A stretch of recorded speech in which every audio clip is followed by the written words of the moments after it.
Sidra please कोई भी बहाना करके सिर्फ 5 मिनट के लिए दुआ को वहां ले आओ। मेरा मिलना उससे बहुत जरूरी है। आहत भाई, मैंने आपसे कहा ना, वो नहीं मानेगी।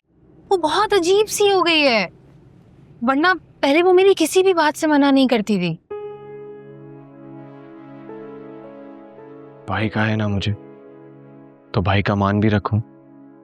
तुम सिर्फ 5 मिनट के लिए दुआ को वहां ले आओ। मैंने कहा ना, मेरा मिलना उससे बहुत बहुत बहुत जरूरी है। अच्छा ठीक है, मैं कोशिश करती हूँ। अगर तो मेरी उससे बात हो जाती है और वो मान जाती है तो फिर मैं आपको मैसेज कर दूंगी, ठीक है? Thank you Sidra, thank you so much.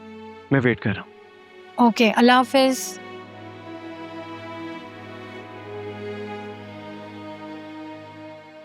हिम्मत नहीं आ रहा मैं, शायद कुदरत को रहम आ जाए।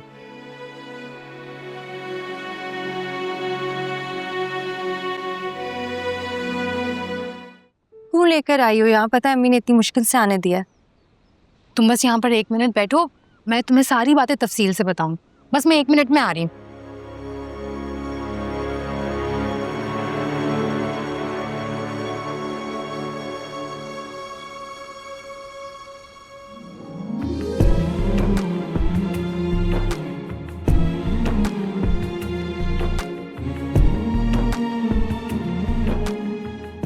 दुआ, दुआ प्लीज एक बार मेरी बात सुन लो। हाथ छोड़ो, हाथ मेरा, ये हक तुम खो चुके हो। ये हक मुझसे कोई नहीं छीन सकता। अच्छा, कोई खुशफहमी है तो मैं तुम्हें बता देती हूँ। 3 दिन बाद मेरा निकाह है आज़र के साथ, मेरी खुशी और मर्जी के साथ। अच्छा, इतनी जल्दी तुम्हारी मर्जी और खुशी बदल गई? हाँ, बदलना अच्छा है ना मुनाफकत से, क्योंकि लोगों की तरह मुझे चेहरे पे नकाब ओढ़ना नहीं आता। ऊपर से नाइस और हम्बल, अंदर से सिर्फ खोट और बदनीयती। ये शेवा मेरा नहीं है। अच्छा हुआ तुम्हें फर्क पता चलना शुरू हो गया है अंदर और बाहर का।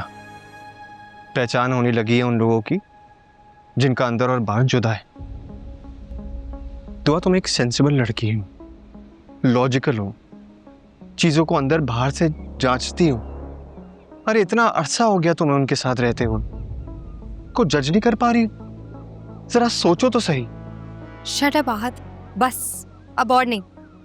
और तुम लॉजिक की बात करते हो तो तुम्हारे पास कोई लॉजिकल रीजन है उस तोहफे में दी गई रुसवाई के लिए जो तुमने दी मुझे? और रही बात अब्बू की, तो जब ये मोहल्ले की औरतें आई थी ना मेरे साथ हुए वे सानिया पर पुरसा देने के लिए और मेरे जख्मों पर नमक छिड़कने के लिए, तो एक बार यही शख्स दोबारा से ढाल बनकर मेरे आगे खड़ा हो गया, उन सब तीरों का रुख अपनी तरफ किया जिनसे मैं छलनी हो सकती थी। अरे तो इसीलिए तो कह रहा हूँ, जरा सोचो तो सही। इतनी बनावटी मोहब्बत और केयर वो शख्स तुम्हें क्यों दिखा रहा है? तो तुम्हारा असल बाप भी नहीं है। बस आहत, तुम इन रिश्तों को क्या समझोगे? इन इमोशन से तुम्हारा दूर दूर तक कोई ताल्लुक नहीं है। जो बेलॉस होते हैं, सिर्फ एहसास के तार से जुड़े हुए बेगैस रिश्ते। तुम्हें क्या लगता है इन सारी बातों के पीछे कोई घर शामिल नहीं? जरा सेंसिबल होके सोचो तो सही। मैं तुम्हें लिख के दे सकता हूं कि कोई ना कोई घर जरूर शामिल है। दुआ, वो तुम्हारी महरूमी का फायदा उठा रही, वो महरूमी जो तुम्हें कुदरत की तरफ से मिली है।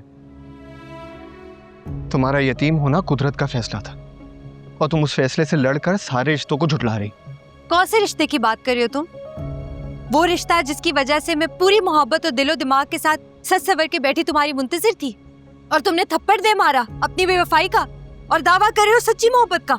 दुआ, हमारे साथ जो कुछ हुआ तुम्हें सब कुछ सच सच बता चुका हूं मैं, और ये भी बताया है सारे मामले के पीछे तौकीर और आज़र शामिल है। क्यों उनके हाथ में खिलौना बन रही हो तुम? जरा ठंडे दिमाग से प्लीज मेरी बात को समझो। बस मैं तुम्हारे आगे हाथ जोड़ती हूँ, प्लीज मेरा पीछा छोड़ दो। मैं जिस क़यामत से गुजर के खुद को समेट पाई हूँ, दोबारा बिखरना नहीं चाहती। प्लीज मुझे दोबारा आवाज नहीं देना। अगर कभी मुझसे इतनी सी भी मोहब्बत की है तो उसका वास्ता है तुम्हें।